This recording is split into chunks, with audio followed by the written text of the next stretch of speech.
the 25th lecture in signals and systems, and the title is Region of Convergence of Laplace Transform and Properties of Laplace Transform. In the last lecture we had introduced the Laplace transform, and it was defined as x of s given a function x of t, we multiply by e to the minus st and integrate from minus infinity to plus infinity. And we said that not only the expression, the algebraic or the analytical expression for x of s is important, but you have to specify what is known as a region of convergence. That is, this integral shall not exist, may not exist at all values of s.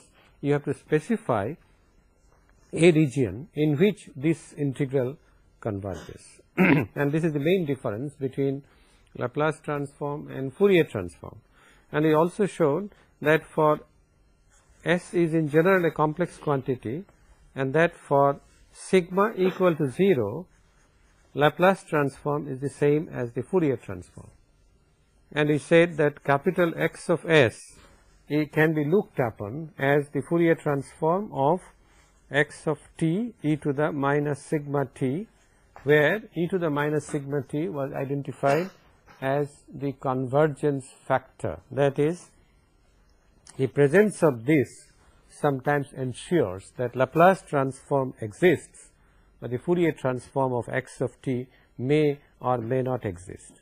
We also saw an interpretation of this, the existence of Laplace versus Fourier transform.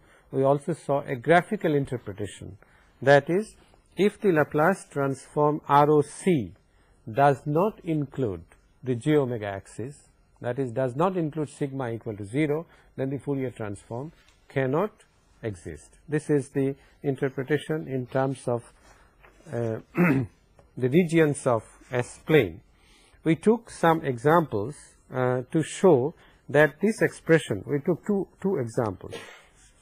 One was that this may correspond to two time functions. One is e to the minus at ut, and for this case the region of convergence is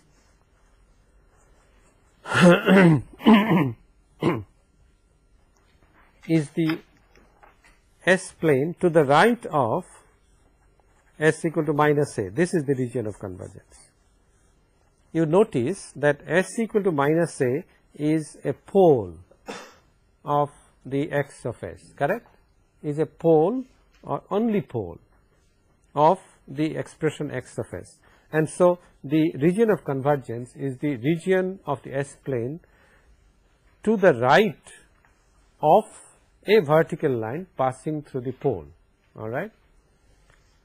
We also showed that the same expression 1 by s plus a can also be the Fourier transform of x of t equal to minus e to the minus at u of minus t. It can also be the Fourier transform of this, provided the region of convergence is to the left of the pole. That is, you have s equal to minus a, then the region of convergence is here. We did these two examples last time to show the non-uniqueness of Laplace transform if ROC is not specified. If this expression along with its ROC is specified, then this would be the time domain function.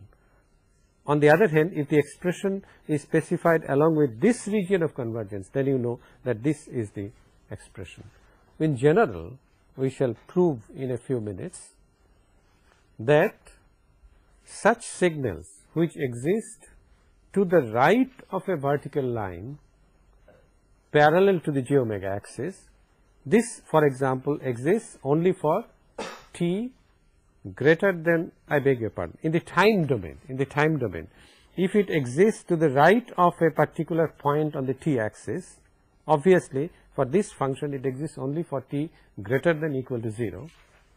Such a signal is called a right-sided signal, RSS. Well, the the symbol is an unhappy choice in the Indian context, but I can't do anything.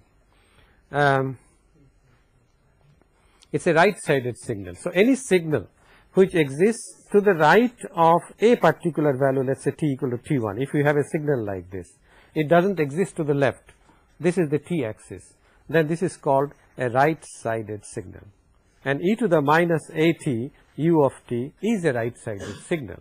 Any signal x of t, let us say u of t plus capital T, for example, exists only to the right of small t greater than small t equal to minus cap t, and therefore it is a right-sided signal.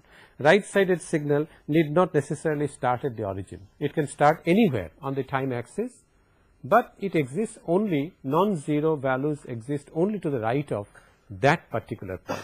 Such a signal is called a right-sided signal, and you have seen that if the signal is e to the minus at ut, it is a right-sided signal, and its region of convergence in the S plane is a right part of the S plane. That is, which part?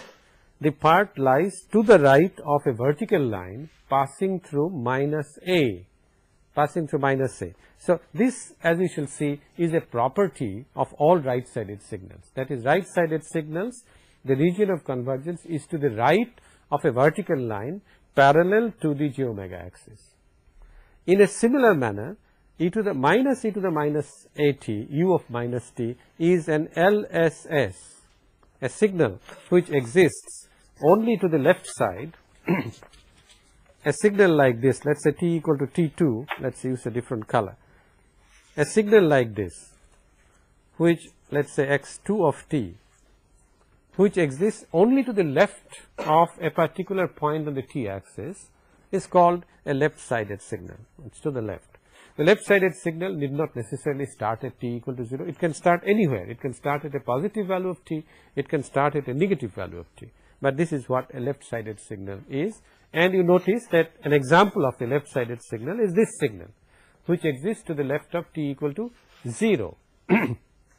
And it is a property of left-sided signals, which we shall prove in a moment, that the region of convergence lies to the left of a vertical line parallel to the j omega axis. This line passes through the pole, the only pole, minus a, all right. There are two other points that one can make in connection with the help of these two examples, and one of the points is that the region of convergence lies to the right of the pole, all right. The region of convergence lies to the right of the pole, and here for a left-sided signal the region of convergence lies to the left of the pole.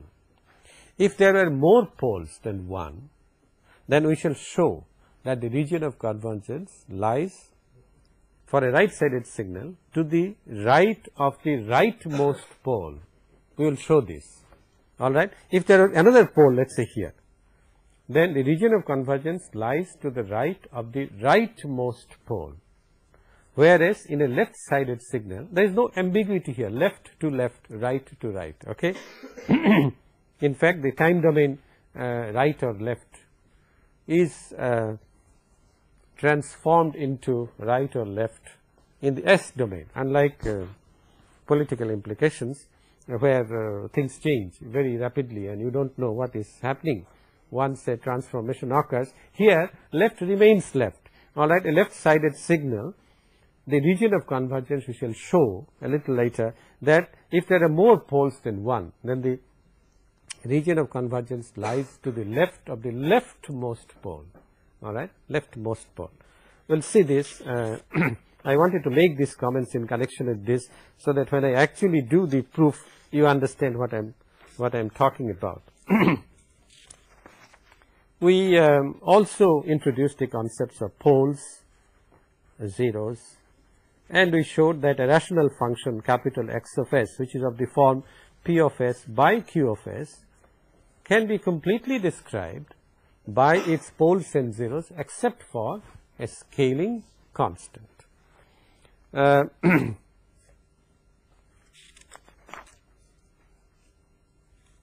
And we started a discussion of the properties of ROC, properties of the region of convergence.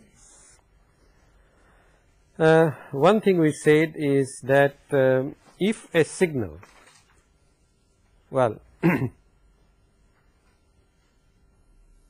if a signal does not have poles, alright, we didn't say this, we said something else, but something follows from there. Suppose a signal does not have poles, then what does not have poles means there are no finite poles, alright, because the number of poles and number of zeros must be the same. Can there be a transform capital X of S which does not have poles? Yes or no? Polynomial. A polynomial. Okay. It doesn't have poles. Let's say S plus A. It's a polynomial. Doesn't it have poles? It is a pole at S equal to infinity. It is a 0 at S equal to minus A. Number of poles and number of zeros must be the same, irrespective. Yes, that is one interesting. X of S equal to 1 does not have poles and or zeros. Now, what is the ROC of this? It's a complete S plane. There is no question of existence of X of S. It's a constant. It always exists. And therefore, the whole S plane is its region of convergence. Now, we had taken a more general function. You see, capital X of S equal to 1. What is X of t? I have not yet said how the inversion is taking place, but you can easily see that X of t is a delta t. If you apply the definition, minus infinity to infinity, delta t e to the minus st dt, obviously this is equal to 1, because delta t exists at t equal to 0 only, and at t equal to 0 the exponential factor becomes 1, and so X of t equal to delta t corresponds to X of S, capital X of S equal to 1. Now, X of t equal to delta t is a very special function. The question that we asked last time is, does there exist a function for which the region of convergence is the complete S plane? We did not ask this question, we made a statement. We made a statement that if a function X of t is existing over a finite region of the t-axis, over a finite region like this, let's say capital T1 to capital T2, and we say that if capital X of S exists at some value of the real part of S equal to sigma 0, alright, that is, we said that if there is a function X of t in the time domain and its Fourier transform converges for some S such that the real part is sigma 0, then we proved last time that it must converge for all values of sigma. Whether sigma is greater than sigma 0 or less than sigma 0, it doesn't matter. In other words, we showed that for a time domain function which is time limited, instead of band limiting in the frequency domain, if X of t is time limited, that is, it exists for small t, capital T1 less than equal to small t less than equal to capital T2, then its Fourier transform, then its Laplace transform, if it exists, it may not exist. For example, there may be an infinite discontinuity in between, which is not a delta function, could be, alright. If it exists, then the complete S plane is its region of convergence. So, the total S plane is the region of convergence for at least two kinds of functions. One is nicely behaved time limited functions, and the other class is delta t, alright, delta t. Delta t, the transform is a constant, and therefore, irrespective of the point in the S plane, you shall always have it. We also enunciated or stated another property. I am going through these properties in great detail because these are extremely important conceptually. One can, given a problem, one can always work out mechanically or blindly without paying respect to the region of convergence and things like that. But where you have functions which exist that are right sided as well as left sided. That is a general x of t which exists from minus infinity to plus infinity, you shall have problems, and therefore it is extremely important to understand the concept of region of convergence. We stated besides this property was for what kind of functions the complete S-plane is the ROC. Another property we said that the ROC must consist only of strips in the S-plane, strips parallel to the j omega axis. And what was the logic for this?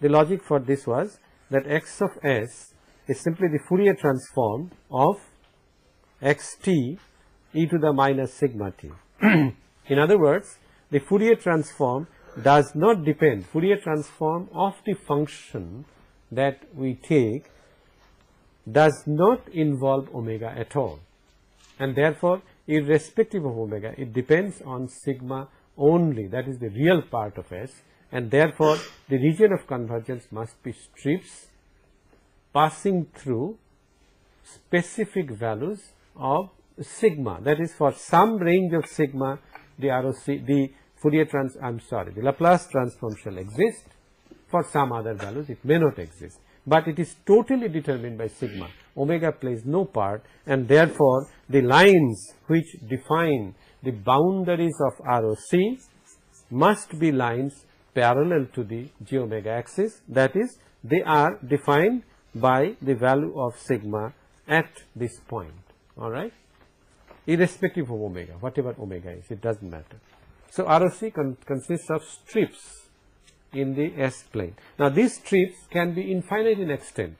They can start at sigma equal to sigma 0 and they can go right up to sigma equal to infinity.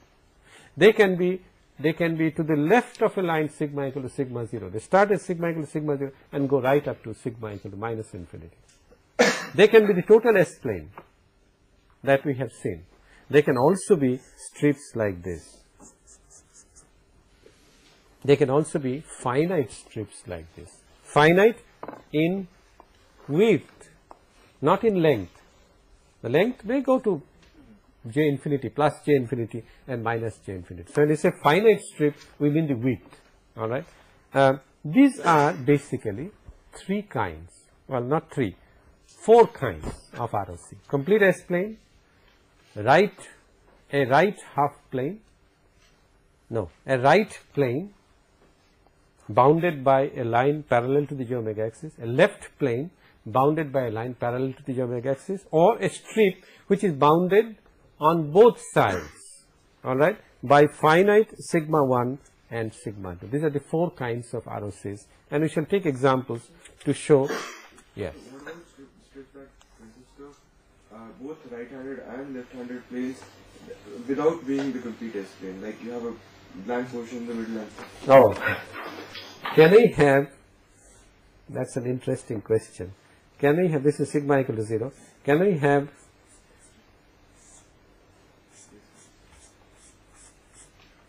have something like this? Yes, that's possible. This is also possible. This is also possible. Can we have straight line as region of convergence? Yes, we have. Fourier transform, if sigma equal to 0, if the Laplace transform exists only for sigma equal to 0, it's a line. And a line is a special case of a strip with 0 width, and therefore it is considered. So there is a variety of regions of convergence which are possible. Now let's consider, let's now prove this assertion that if I have a right-sided signal, it starts at some value of t, let's say capital T1, and exists only to the right of only to the right of capital T1. That is, x of t is of the form f of t u t minus T1. Agreed? Then it is called a right-sided signal in RSS, and let us see where its region of convergence lies. And this is stated in the form of a theorem. It states, we state this theorem like this: if the Laplace transform of x of t exists, if x of s exists at some value of sigma equal to sigma 0, alright, at some value of sigma equal to sigma 0, then it exists for all sigma greater than sigma 0. That is, all sigma to the right of sigma 0 must be a region of convergence, alright. Now let's see how to prove it. This is very simple. By definition, capital X of S is equal to minus infinity to infinity x of t e to the minus st dt, and X of S exists at sigma equal to sigma 0 implies that minus infinity to infinity mod x of t e to the minus sigma 0 t dt, this is less than infinity. That is what it means, because it converges at sigma equal to sigma 0. The mod of e to the minus j omega t is simply 1, and that we need not consider that. That is, x of t e to the minus omega 0 t is absolutely integrable. Now for a general sigma, well, integral minus infinity to infinity, let us call this I, mod x of t e to the minus sigma t dt, and since it is right sided signal, the lower limit should be changed to capital T. Did I say T1? Okay, capital T1. Alright, since it's a right sided signal. Now I can write this,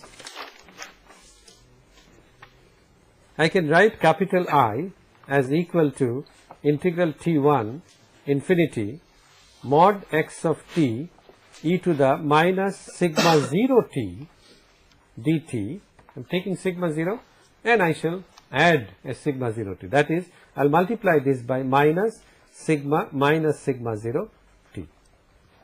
Alright. Now, if sigma is greater than sigma 0,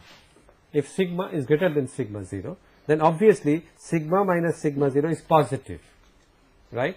And e to the power minus a positive quantity multiplied by t will be the lowest, no, it will be the highest if we take the lower limit. Isn't that right? Because at the upper limit it is 0, and therefore capital I must be less than or equal to integral T1 to infinity mod xt e to the minus sigma 0 t dt, and then e to the minus sigma 0 capital T1. I have replaced this variable function by a constant taken at the lower limit. At the lower limit, this function is the highest, and therefore the integral shall be less than or equal to this. Now, by hypothesis, this is less than infinity, and of course this is a finite quantity, less than infinity. Therefore I is less than infinity. Can it be equal? No. Unless the function exists at a single point. What kind of a function is that? Can a function exist? Pardon me? Delta function. It's either a delta function or just a vertical line. We are not concerned with such lines, because these will be, a vertical line means one single sample of a sequence. That is, it's a discrete time signal. We are considering continuous time signal, so we don't consider that kind of signal. Alright, and therefore I is less than infinity, which proves the assertion that we had made, that if x of t exists for a right sided signal, if x of t exists at sigma equal to sigma 0, then it exists at all values of sigma greater than sigma 0. In other words, the region of convergence is a right plane. You have to find out what is the minimum sigma 0. Agreed? Starting from that minimum sigma 0, it goes right up to sigma equal to infinity. In a similar manner, you can show that for a left sided signal, and let me not make this proof because the proof is exactly similar.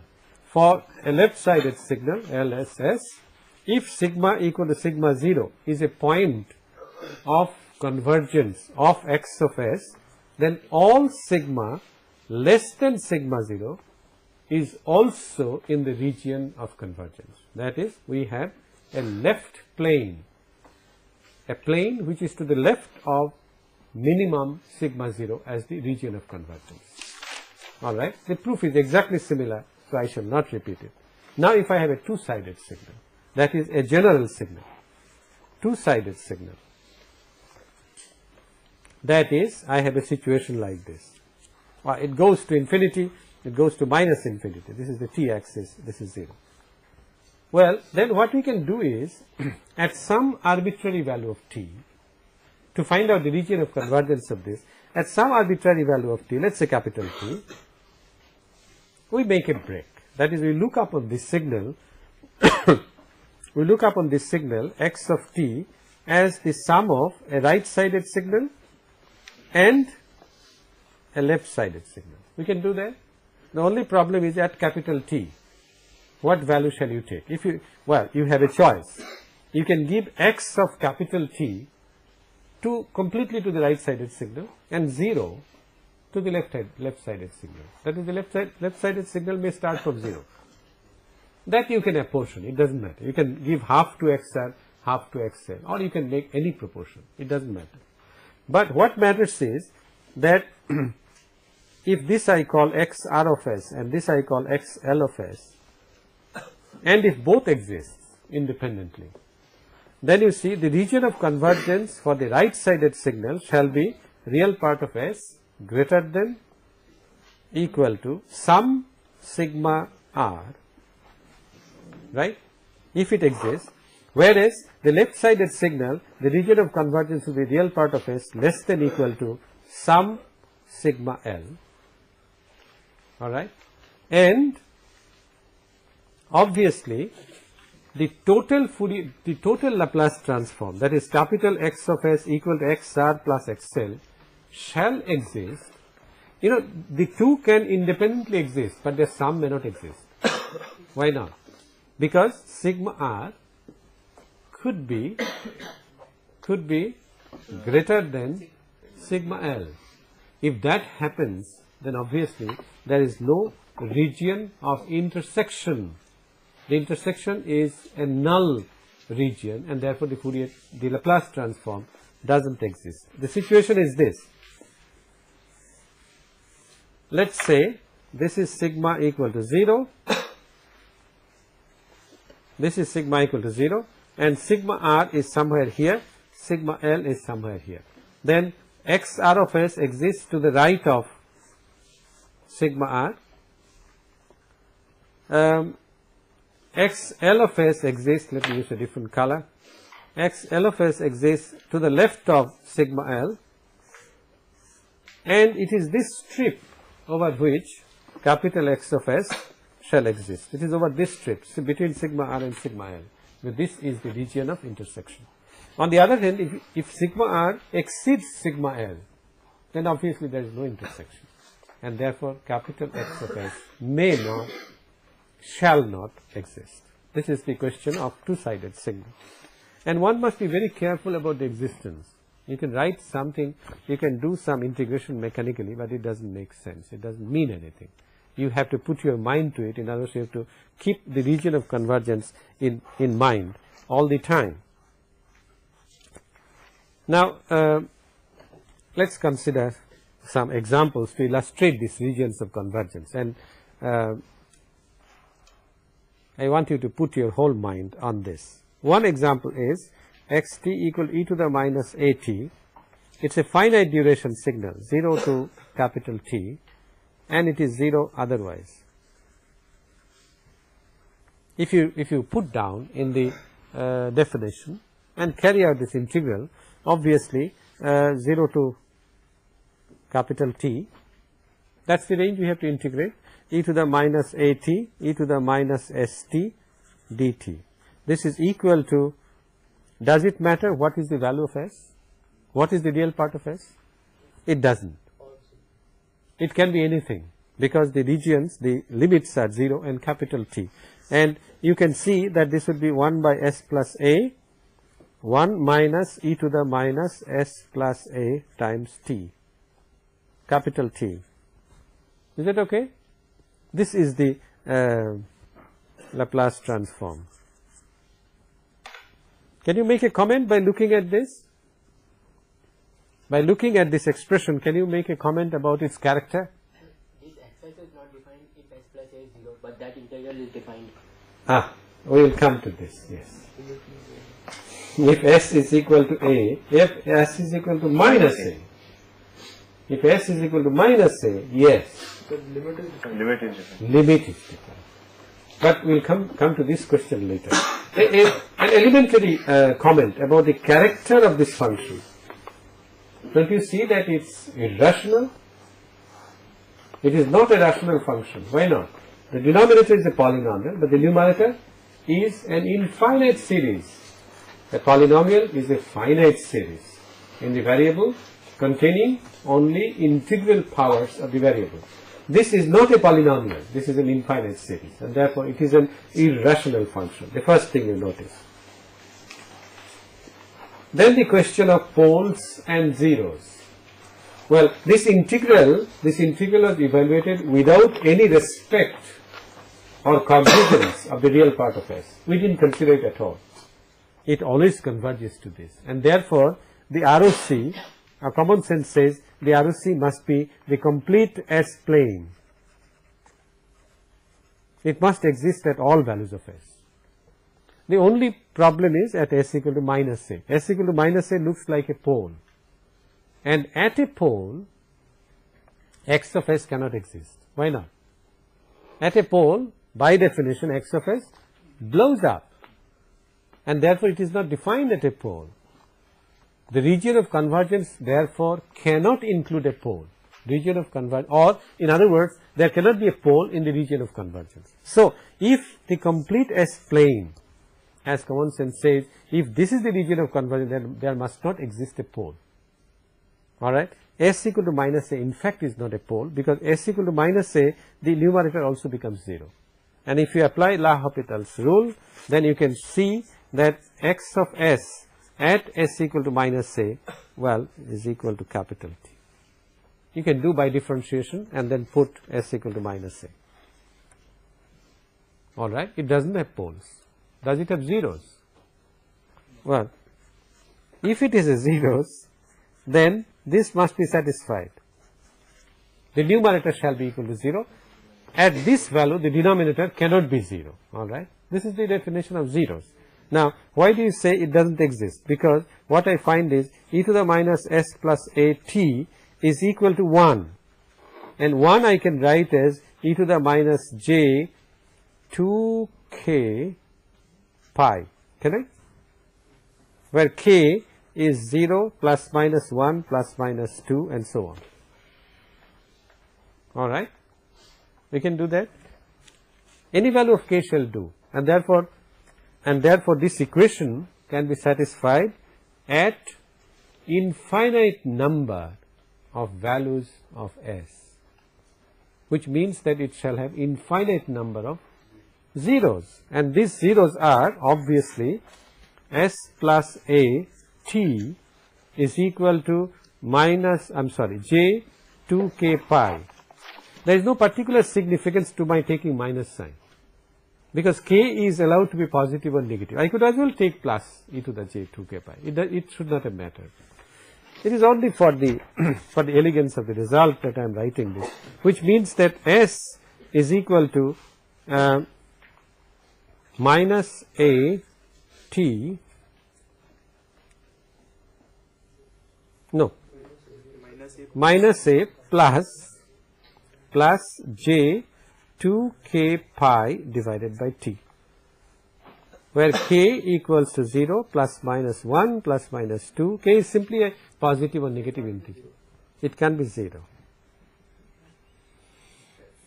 But then denominator is also. So if k is 0, then it's s equal to minus a. That is correct. K cannot be 0.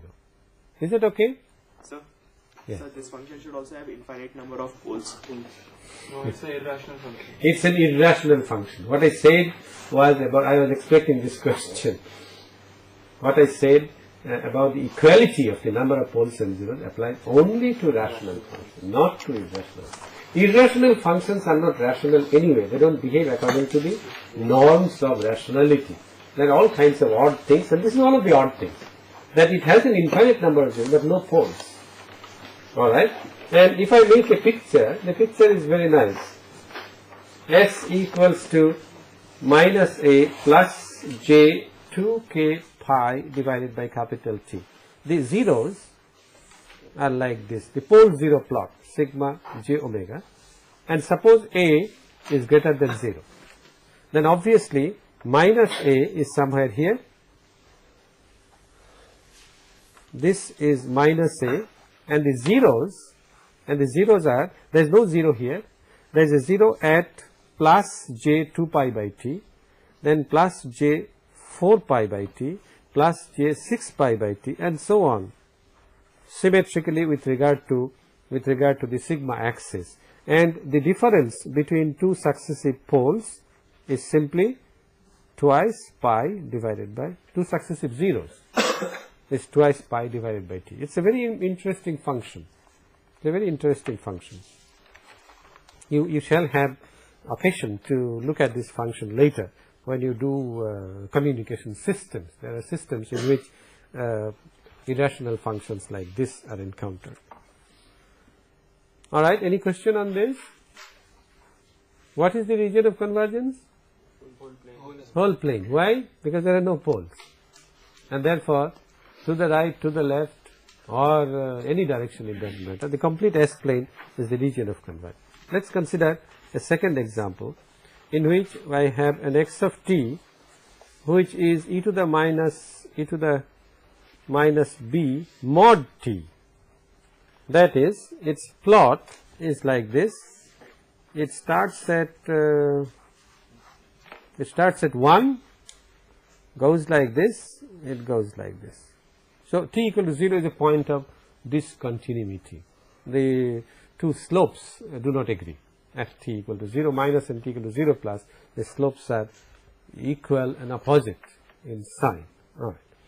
Now, if I want to find out capital X of S for this function, obviously I have to distinguish between two regions, minus infinity to 0 and 0 to plus infinity, and therefore I can write this as minus infinity to 0.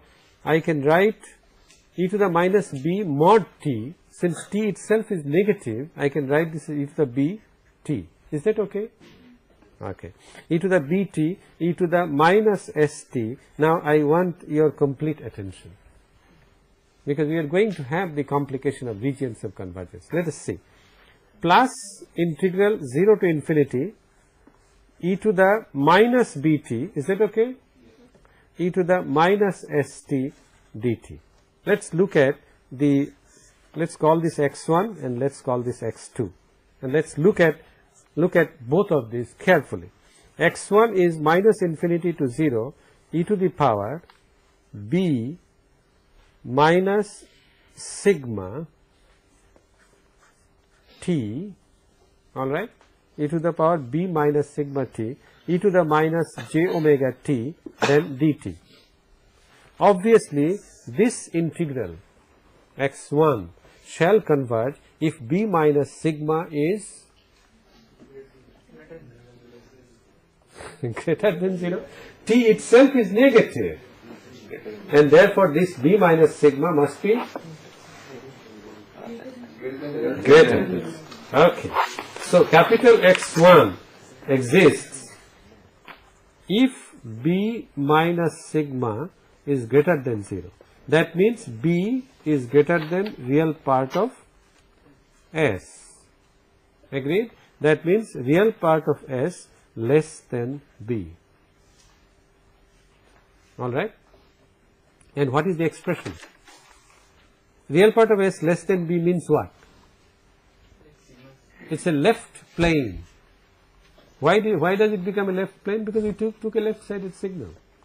Our small x1 was a left-sided signal, so the region of convergence is a left plane. All right. Real part of S less than b. Similarly, you can show that capital X2, well, what is the value of x1? If you carry out this integration, then obviously what you get is minus 1 by S minus b, real part of S less than b. It's a simple matter to carry out this integral and put the limits. All right. Similarly, you can show that capital X2 of S is, we have already shown this, 1 by s plus b. Capital X2 of s is simply the, I am sorry, this is simply the Laplace transform of e to the minus bt ut. Isn't that right? We have already proved that this is equal to 1 by s plus b, provided real part of s is greater than minus b. Alright. So the ROC for this is real part of s greater than minus b, and the ROC for capital X1 is real part s less than b, and the ROC of capital X, which is X1 plus X2, must be the intersection of the regions real S less than b and real S greater than minus b. Now let us look at the S plane. Let us look at the S plane, sigma j omega, and we have real S less than b. Let us take b as a positive quantity, then this is b and this is minus b. Real S less than b is this, and real S greater than minus b is this region, and you see the intersection is simply the strip bounded by sigma equal to minus b and sigma equal to plus b. This is the ROC of capital X of s. Alright. So this is an example of a function whose region of convergence has a finite width. It is a finite strip. What is the complete expression for capital X of s? Let us look at that. Capital X of s was 1 minus 1 by, what was it? S minus b plus 1 over s plus b. So this is simply equal to s squared minus b squared, then minus 2b or plus 2b? Plus 2b. What are the poles and zeros? Minus 2b. Too bad. Minus 2b. So that's okay. That's okay, we don't care. But where are the poles and zeros? There is a pole at plus b and there is a pole at minus b. This is the sigma axis, sigma, and this is j omega axis. So this is sigma equal to 0, this is sigma equal to plus b, sigma equal to minus b. Now do you see that the region of convergence is bounded by vertical lines passing through the poles? Because it is an overlap or intersection between two infinite regions, it has become bounded, but the boundary lines pass through the poles, alright, between b and minus b. And this is always the case whenever you have a function whose ROC is a finite width. The ROC cannot contain a pole, so it must be bounded by poles. Well, all these facts lead to the same conclusion, and these are aids to understanding the region of convergence. Now I ask you a question in the next 10 minutes. I have an X of s which is 1 over s plus 1 s plus 2, and I have to specify the region of convergence. Alright. Suppose I specify that the region of convergence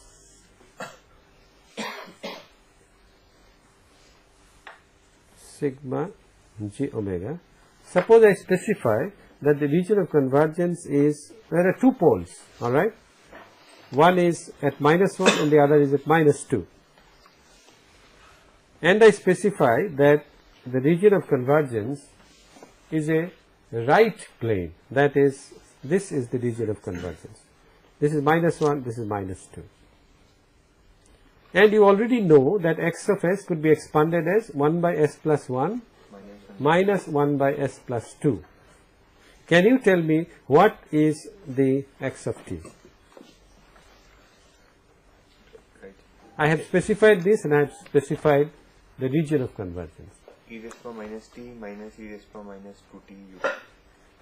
Minus 2t whole multiplied by ut.